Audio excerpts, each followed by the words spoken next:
యోహాను సువార్త మొదటి అధ్యాయము. ఆదియందు వాక్యముండెను, వాక్యము దేవుని యొద్ద ఉండెను, వాక్యము దేవుడై ఉండెను. ఆయన ఆదియందు దేవుని యొద్ద ఉండెను. సమస్తమును ఆయన మూలముగా కలిగెను. కలిగి ఉన్నదేదియు ఆయన లేకుండా కలుగలేదు. ఆయనలో జీవముండెను. ఆ జీవము మనుష్యులకు వెలుగై ఉండెను. ఆ వెలుగు చీకటిలో ప్రకాశించుచున్నది గాని చీకటి దాని గ్రహింపకుండెను. దేవుని యొద్ద నుండి పంపబడిన ఒక మనుష్యుడు ఉండెను. అతని పేరు యోహాను. అతని మూలముగా అందరూ విశ్వసించున్నట్లు అతడు ఆ వెలుగును గూర్చి సాక్ష్యమిచ్చుటకు వచ్చెను. అతడు ఆ వెలుగై ఉండలేదు గాని ఆ వెలుగును గూర్చి సాక్ష్యమిచ్చుటకు సాక్షిగా అతడు వచ్చెను. నిజమైన వెలుగు ఉండెను. అది లోకములోనికి వచ్చుచు ప్రతి మనుష్యుని వెలిగించుచున్నది. ఆయన లోకములో ఉండెను. లోకమాయన మూలముగా కలిగెను గాని లోకమాయనను తెలిసికొనలేదు. ఆయన తన స్వకీయుల యొద్దకు వచ్చెను. ఆయన స్వకీయులు ఆయనను అంగీకరింపలేదు. తన్ను ఎందరు అంగీకరించిరో వారికందరికీ, అనగా తన నామమునందు విశ్వాసముంచిన వారికి దేవుని పిల్లలగుటకు ఆయన అధికారము అనుగ్రహించెను. వారు దేవుని వలన పుట్టిన వారే కాని రక్తము వలననైనను, శరీరేచ్ఛల వలననైనను, మానుషేచ్ఛ వలననైనను పుట్టినవారు కారు. ఆ వాక్యము శరీరధారి అయి కృపా సత్య సంపూర్ణుడుగా మన మధ్య నివసించెను. తండ్రి వలన కలిగిన అద్వితీయ కుమారుని మహిమ వలె మనము ఆయన మహిమను కనుగొంటిమి. యోహాను ఆయనను గూర్చి సాక్ష్యమిచ్చుచు, నా వెనుక వచ్చువాడు నాకంటే ప్రముఖుడు గనుక ఆయన నాకంటే ముందటివాడాయననియు, నేను చెప్పినవాడు ఈయనే అనియు ఎలుగెత్తి చెప్పెను. ఆయన పరిపూర్ణలతో నుండి మనమందరము కృప వెంబడి కృపను పొందితిమి. ధర్మశాస్త్రము మోషే ద్వారా అనుగ్రహింపబడెను. కృపయు సత్యమును యేసుక్రీస్తు ద్వారా కలిగెను. ఎవడును ఎప్పుడైనను దేవుని చూడలేదు. తండ్రి రొమ్ముననున్న అద్వితీయ కుమారుడే ఆయనను బయలుపరచెను. నీవెవడవని అడుగుటకు యూదులు యెరూషలేము నుండి యాజకులను, లేవీయులను యోహాను నొద్దకు పంపినప్పుడు అతడిచ్చిన సాక్ష్యమిదే. అతడు ఎరుగననక ఒప్పుకొనెను, క్రీస్తును కానని ఒప్పుకొనెను. కాగా వారు, మరి నీవెవరవు, నీవు ఏలియావా అని అడుగగా అతడు కాననెను. నీవు ఆ ప్రవక్తవా అని అడుగగా కానని ఉత్తరమిచ్చెను. కాబట్టి వారు, నీవెవరవు, మమ్ము పంపిన వారికి మేము ఉత్తరం ఇవ్వవలెను గనుక నిన్ను గూర్చి నీవేమి చెప్పుకొనుచున్నావని అతనిని అడిగిరి. అందుకతడు, ప్రవక్త అయిన యెషయా చెప్పినట్లు, నేను ప్రభువు త్రోవ సరాలము చేయుడి అని అరణ్యములో ఎలుగెత్తి చెప్పు ఒకని శబ్దము అని చెప్పాను. పంపబడిన వారు పరిసయ్యులకు చెందినవారు. వారు, నీవు క్రీస్తువైనను, ఏలియావైనను, ఆ ప్రవక్తవైనను కాని ఎడల ఎందుకు బాప్తిసమిచ్చుచున్నావని అతనిని అడుగగా, యోహాను, నేను నీళ్లలో బాప్తిసమిచ్చుచున్నాను గాని నా వెనుక వచ్చుచున్నవాడు మీ మధ్య ఉన్నాడు. మీరాయన నెరుగరు. ఆయన చెప్పుల వారును విప్పుటకైనను నేను యోగ్యుడను కానని వారితో చెప్పాను. యోహాను బాప్తిసమిచ్చుచున్న యోర్దాను నదికి ఆవలనున్న బేతనియలో ఈ సంగతులు జరిగెను. మరునాడు యోహాను యేసు తన యొద్దకు రాగా చూచి, ఇదిగో లోక పాపమును మోసుకొని పోవు దేవుని గొర్రెపిల్ల, నా వెనుక ఒక మనుష్యుడు వచ్చుచున్నాడు. ఆయన నాకంటే ప్రముఖుడు గనుక నాకంటే ముందటివాడాయనని నేనెవరిని గూర్చి చెప్పితినో ఆయనే ఈయన. నేను ఆయనను ఎరుగనైతిని గాని ఆయన ఇశ్రాయేలుకు ప్రత్యక్షమగుటకు నేను నీళ్లలో బాప్తిసమిచ్చుచు వచ్చితినని చెప్పాను.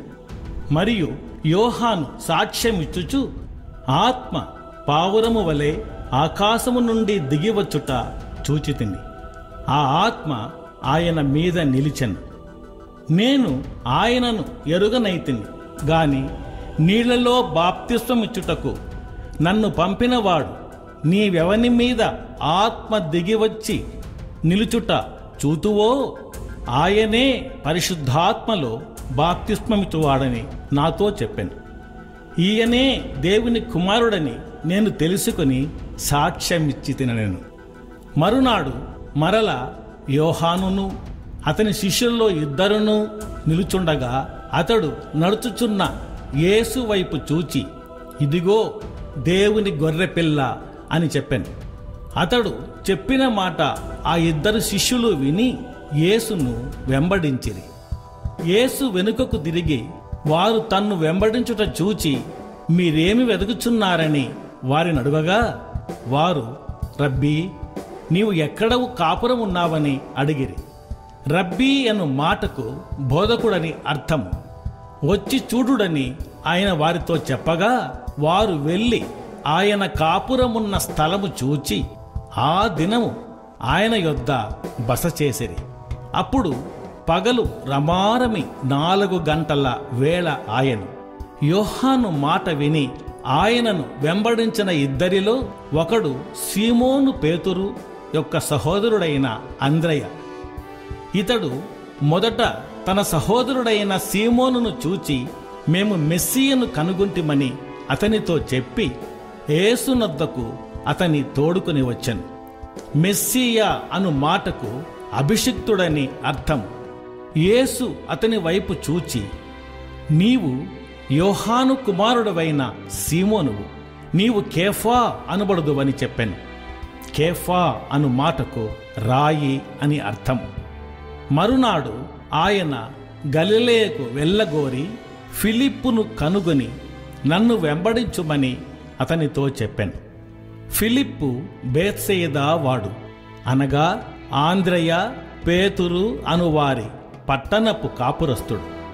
ఫిలిప్పు నతానయేలును కనుగొని ధర్మశాస్త్రములో మోషేయు ప్రవక్తలను ఎవరిని గూర్చి వ్రాసిరో ఆయనను కనుగొంటిమి. ఆయన యోసేపు కుమారుడైన నజరేయుడగు యేసు అని అతనితో చెప్పాను.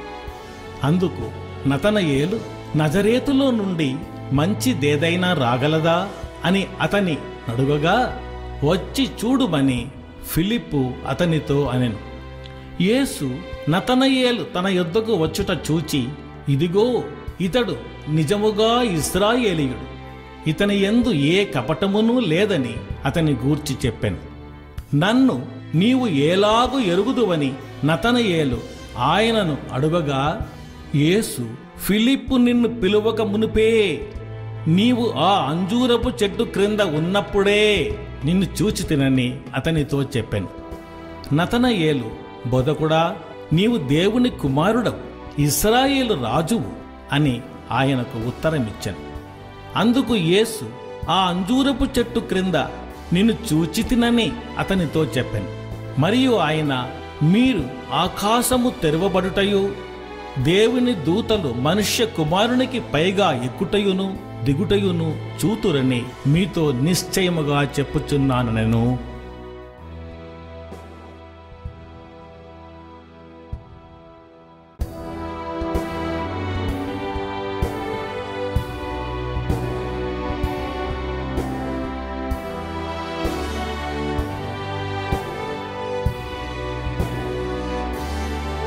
యోహాను సువార్త 2వ అధ్యాయం. 3వ దినమున గలిలయలోని కానా అను ఊరిలో ఒక వివాహము జరిగెను. యేసు తల్లి అక్కడ ఉండెను. యేసును ఆయన శిష్యులను ఆ వివాహమునకు పిలువబడిరి. ద్రాక్షారసమైపోయినప్పుడు యేసు తల్లి వారికి ద్రాక్షారసము లేదని ఆయనతో చెప్పగా యేసు ఆమెతో, అమ్మా, నాతో నీకేమి పని? నా సమయం ఇంకనూ రాలేదనెను. ఆయన తల్లి పరిచారకులను చూచి, ఆయన మీతో చెప్పునది చేయుడనెను. యూదుల శుద్ధీకరణాచార ప్రకారము 2 3 తూములు పట్టు 6 రాతి బాణలు అక్కడ ఉంచబడి ఉండెను. యేసు ఆ బాణలు నీళ్లతో నింపుడని వారితో చెప్పగా వారు వాటిని అంచుల మట్టుకు నింపిరి. అప్పుడు ఆయన వారితో, మీరిప్పుడు ముంచి విందు ప్రధాన యొద్దకు తీసుకుని పొండని చెప్పగా వారు తీసుకుని పోయిరి. ఆ ద్రాక్షారసము ఎక్కడి నుండి వచ్చెనో ఆ నీళ్లు ముంచి తీసుకొని పోయిన పరిచారకులకే తెలిసినది, గాని విందు ప్రధానికి తెలియకపోయెను. గనుక ద్రాక్షారసమైన ఆ నీళ్లు రుచి చూచినప్పుడు ఆ విందు ప్రధాని పెండ్లి కుమారుని పిలిచి, ప్రతివాడును మొదట మంచి ద్రాక్షారసమును పోసి జనులు మత్తుగా ఉన్నప్పుడు జబ్బురసము పోయెను. నీవైతే ఇదివరకును మంచి ద్రాక్షారసము ఉంచుకుని ఉన్నావని అతనితో చెప్పెను. గలిలయలోని కానాలో యేసు ఈ మొదటి సూచక క్రియను చేసి తన మహిమను బయలుపరచెను. అందువలన ఆయన శిష్యులు ఆయన యందు విశ్వాసముంచిరి. అటు తరువాత ఆయనయు ఆయన తల్లియు ఆయన సహోదరులను ఆయన శిష్యులను కపెర్నహూమునకు వెళ్ళి అక్కడ కొన్ని దినములుండిరి.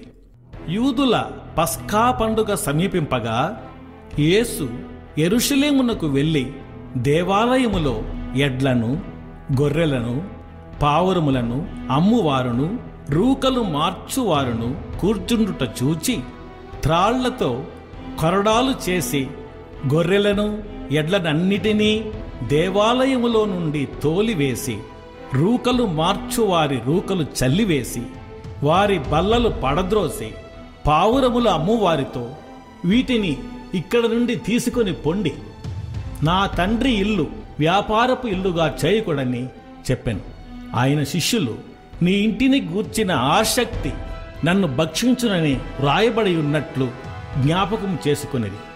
కాబట్టి యూదులు, నీవు ఈ కార్యములు చేయుచున్నావే, ఏ సూచక క్రియను మాకు చూపెదవని ఆయనను అడుగగా యేసు, ఈ దేవాలయమును పడగొట్టుడి, 3 దినములలో దాన్ని లేపుదునని వారితో చెప్పెను.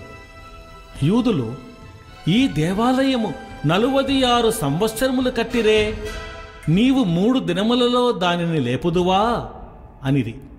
అయితే ఆయన తన శరీరమును దేవాలయమును గూర్చి ఈ మాట చెప్పెను. ఆయన మృతులలో నుండి లేచిన తరువాత ఆయన ఈ మాట చెప్పెనని ఆయన శిష్యులు జ్ఞాపకము చేసుకొని లేఖనమును యేసు చెప్పిన మాటను నమ్మిరి.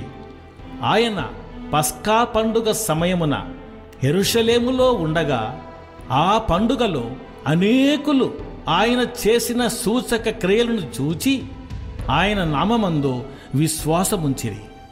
అయితే యేసు అందరినీ ఎరిగినవాడు గనుక ఆయన తన్ను వారి వశము చేసుకొనలేదు. ఆయన మనుష్యుని ఆంతర్యమును ఎరిగినవాడు గనుక ఎవడనూ మనుష్యుని గూర్చి ఆయనకు సాక్ష్యమియ్యనక్కరలేదు.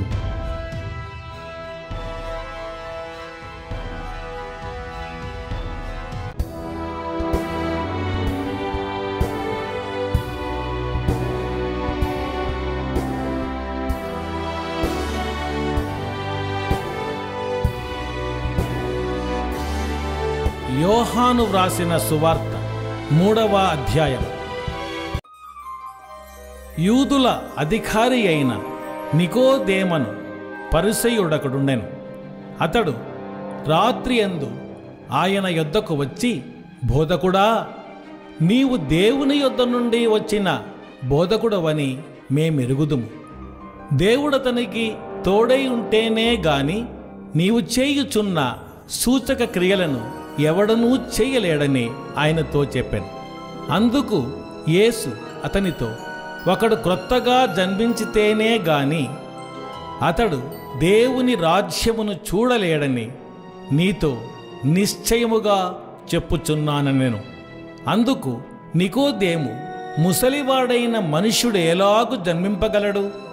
రెండవ మారు తల్లి గర్భమందు ప్రవేశించి జన్మింపగలడా అని ఆయనను అడుగగా, యేసు ఇట్లనెను, ఒకడు నీటి మూలముగాను ఆత్మ మూలముగాను జన్మించితేనే గాని దేవుని రాజ్యములో ప్రవేశింపలేడని నీతో నిశ్చయముగా చెప్పుచున్నాను.